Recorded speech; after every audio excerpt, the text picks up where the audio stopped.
আমাদের দেশে যারা রাজনীতি আমরা করি, বিভিন্ন দল মত আছে না, অনেকে আইসা বলে যে রাজনীতিকে এবাদত মনে করি।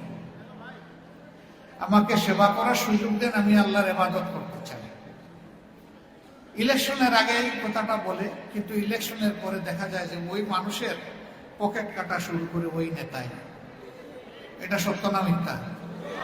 সত্য। এরা হলো ধোঁকাবাজ। আর যারা সত্যিকার অর্থে মানুষের সেবা করতে চায়, এরা বলে না যে আমাকে একটা ভোট দেন, দিয়ে আমার পাশ করে এক গদিতে পাঠান, আমি আপনাদের সেবা করতে চাই।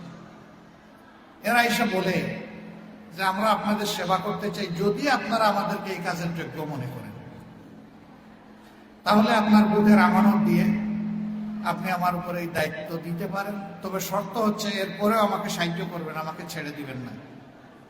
আপনি যে মহান দায়িত্ব আমার উপরে দিচ্ছেন, আপনি পরেও আমার সাথে একটু থাকবেন, ভালো কাজে সাহায্য করবেন, মন্দ করলে টান দিয়ে সোজা করে দেবেন। যারা আল্লাহকে ভয় করে তারা এই কথা বলবে, আর আল্লাহকে যারা ভয় করে না তারা বলবে দিয়ে দেন, এরপরে যা হয় আমি দেখব। এই ধোঁকা জনগণ বারবার খায়। এরা প্রত্যেকবার নতুন নতুন সুন্দর কথা নিয়ে আসে। শুধু এই 53 কেন, এর আগের 23 বছর তাই করেছে আমাদের। ব্রিটিশ শাসনের জাতাকলে দাসের জাতি যখন ব্রিটিশরা আমাদেরকে বানিয়ে রেখেছিল, তখন আমাদের মুরব্বীরা দফায় দফায় তার বিরুদ্ধে বিদ্রোহ করেছেন, বিশেষ করে উলামায়ে কেরাম। এই দেশ থেকে তাড়ানোর জন্য, কিন্তু কিছু সংখ্যক বিশ্বাসঘাতকের কারণে বারবারই সেই চেষ্টা ব্যর্থ হয়েছে। বহু কষ্টে 190 বছর পর সেই গুলামের জিঞ্জির থেকে এই জাতি মুক্তি পেয়েছিল। যারা পাকিস্তানের স্বাধীনতা এনেছিলেন তারা বলেছিলেন পাকিস্তানের মূলমন্ত্র কি লা ইলাহা ইল্লাল্লাহ, সংবিধান কি আল কোরআন আল কোরআন। তারা কি লা ইলাহা ইল্লাল্লাহর উপরে ছিলেন? আল কোরআনের শাসন কায়েম করেছিলেন? না করার কারণে পূর্ব পাকিস্তান পশ্চিম পাকিস্তানে বৈষম্য হয়েছিল। বৈষম্যের অনিবার্য ফলশ্রুতিতে বাংলাদেশ আরেকবার স্বাধীন হল। 47-এর এই স্বাধীনতা আমাদের কাজে লাগলো না, আবার 71 সালে স্বাধীন হলো। তখন কি স্লোগান ছিল? পাকিস্তানিরা এসে দেশ শোষণ করে নিয়ে যায়, এখন আমরা আমাদের দেশ শাসন করব এবং ন্যায় বিচার উপহার দেব। মানবিক সমাজ হবে, সাম্যের ভিত্তিতে দেশ চলবে।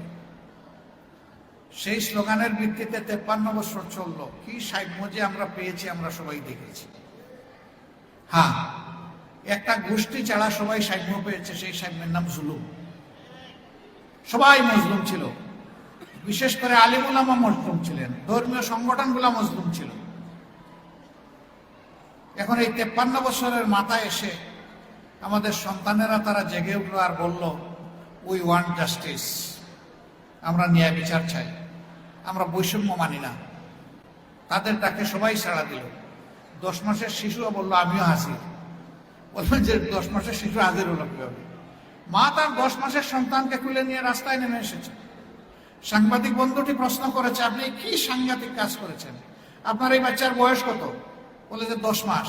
তো গুলির সামনে আপনি 10 মাসের এই সন্তানকে নিয়ে এসেছেন কেন? বলে যে আমার বাচ্চা শুধু একটা না, যতগুলা যুবক যুবতী রাস্তায় নেমেছে সবগুলো আমার ছেলে মেয়ে। আমি ওদের সাথে সংহতি প্রকাশ করার জন্য, একাত্মতা ঘোষণা করার জন্য এই বাচ্চা কুলে নিয়ে চলে এসেছে। সাংবাদিকরা বলল, মা আপনি সাংঘাতিক কাজ করেছেন, গুলির সামনে কুলের বাচ্চা নিয়ে এসেছেন, যদি কোনো ক্ষতি হয়? বলে যে আরো যে বাচ্চারা আমার শহীদ হয়েছে তার সাথে আরেকটা শহীদ যুগ হবে। আল্লাহু আকবার।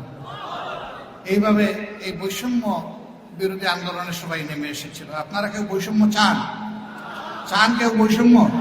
তো এখন যে বৈষম্য আছে, যে আপনারা নিচে বসা, ওনারা উপরে বসা, আবার লাল আপনার ইয়েতে মোড়ানো চেয়ার, বড় বড় চেয়ার, এর মাঝে 3টা আবার আলাদা বড় চেয়ার, এগুলো বৈষম্য না?